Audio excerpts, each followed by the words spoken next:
Okay, so this is where we are, hour and a half in. Started off with this tree right here, which was laying down.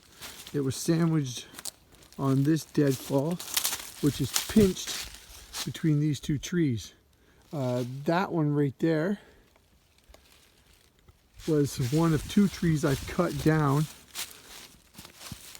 It was a deadfall, like half fallen right here. I whacked it off and then cut it and dragged it into place. The only other tree that I did drop was this dead one right here, this guy. The rest of it is just stuff that I found laying here deadfall. So, you know, an hour and a half, it's not bad.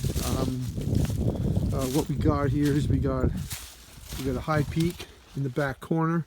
Obviously I'll make my bed going this way, and you head there.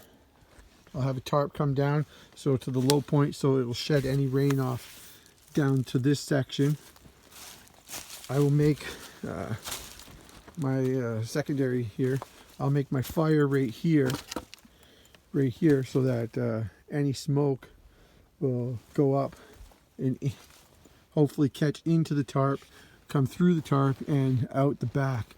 There's a lot of holes in the wood here because basically it's just stacked wood, right? That wood should be all covered in mud, but this is basically really more of a demonstration of purposes for a shelter. Like I said, an hour and a half, just deadfall.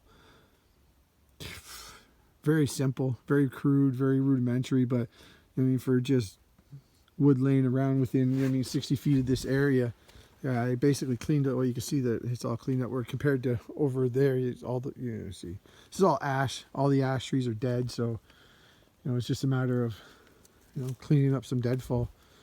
But it's not a bad little shelter. Of course I'll make my bed back here. I'll lay some lumber down so that I'm up off the ground. I'll probably be about maybe 10 inches off the ground when it's all said and done.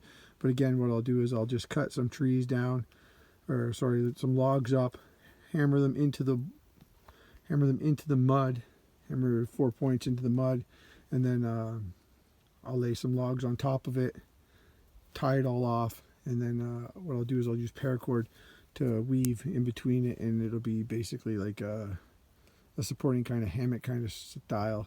And then a piece of foam or a sleeping bag even would be more than sufficient. But this would keep you out of the wind, out of the water, out of the rain, out of the snow, and it would be relatively easy to heat. Even so much so as putting a small fire inside even, which would be fine. Just take a piece like this in the corner, pack this all solid with mud, cut your tarp so it's got a nice entering or exit hole here, and your smoke will go out. You'd be able to stay quite warm in here. So anyways, guys, look forward to seeing what I'm doing here in the future. There's always a purpose behind everything, so be safe. God bless.